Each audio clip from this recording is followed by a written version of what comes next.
नमस्कार, मी ऋतुजा JPR चॅनलच्या आपलं कोकणमध्ये आपलं स्वागत करते। बातमी कोल्हापूरची। खड्ड्यांमुळे अपघात झालेले आपण ऐकले असतील, पण ह्याच स्पीड ब्रेकर किंवा खड्ड्यामुळे एकाला चक्क जीवदान मिळाले। बातमीला सुरुवात करण्याआधी जर आपल्याला आपलं कोकण दिसत नसेल तर आपल्या जवळच्या केबल ऑपरेटरकडे नक्की संपर्क साधा आणि तसंच जाहिरातींसाठी ह्या नंबरवरती संपर्क साधा। त्याचबरोबर बातम्यांचं नोटिफिकेशन सगळ्यात आधी मिळवण्यासाठी चॅनलला सबस्क्राइब करा आणि बेल आयकॉनवरती क्लिक करायला विसरू नका। घरच्यांनी अंत्यविधीची तयारी केली, पण दवाखान्यातनं घरी आणताना कसबा बावड्यातील स्पीड ब्रेकर हा त्यांना जीवदान देणारा ठरला। ही बातमी कोल्हापूरमधनं। कसबा बावडा इथे राहणारे पांडुरंग उल्पे यांना चक्कर आली, त्यानंतर त्यांना दवाखान्यात ॲडमिट करण्यात आलं। दवाखान्यामध्ये डॉक्टरांनी त्यांना मृत घोषित केलं आणि त्यानंतर त्यांना घरी घेऊन जायचा सल्ला घरच्यांना दिला। घरच्यांनी अंत्यविधीची सुद्धा तयारी केली, पाहुणे जमायला लागले, पण दवाखान्यातनं घरी आणत असताना कसबा बावड्यातील स्पीड ब्रेकर हा त्यांना जीवदान देणारा ठरला। त्यांची थोडीफार हालचाल झाली आणि या हालचालीनं त्यांना नातवानं पुन्हा एकदा दवाखान्यात नेलं आणि आता पांडुरंग उल्पे हे 15 दिवसांच्या उपचारानंतर घरच्यांबरोबर जेवण करतायत। कसं झालं?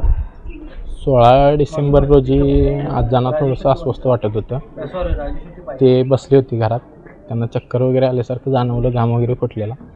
त्यांना लगेच शेजारी सगळ्यांनी गाडीतून घालून हॉस्पिटलला नेलं, बावड्यातील एका हॉस्पिटलला नेलं। तिथे सांगितलं पुढील हॉस्पिटलला न्या, थोडंसं हे वाटत आहे, क्रिटिकल कंडिशन वाटत आहे।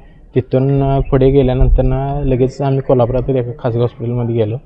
तिथे उपचार वगैरे सर्व चालू होते। त्यांचे उपचार चालू असताना तब्येत थोडी खालवत निघाली, त्यांची कंडिशन क्रिटिकल होत चाललेली, डॉक्टरांचे उपचार चालूच होते।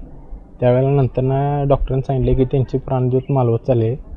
त्यांच्या मुलगीला वगैरे बोलवून घेतलं। त्यानंतर त्यांना पण सांगितलं, मग घरी वगैरे सगळं अंत्यविधीची तयारी चालू केली। निरोप वगैरे मिळाला शेजारी पाजाऱ्यांनी, अंत्यविधीची पूर्ण तयारी वगैरे झाली। त्यावेळेला आम्ही ॲम्ब्युलन्समधून घेऊन येताना कसबावाड्यात चौगुलेगलीच्या आसपास स्पीड ब्रेकरवरून गाडी गेल्यानंतर त्यांचा थोडासा हात हल्ल्यागत झाला। हात हल्ल्यामुळे आम्ही एकमेकाला कल्पना दिली, गाडी लगेच बाजूला घेऊन बघितलं तर त्यांची जरासा आम्हाला तब्येत दाखवा लागल्यानंतर आम्ही लगेच एका खाजगी हॉस्पिटलला गेलो।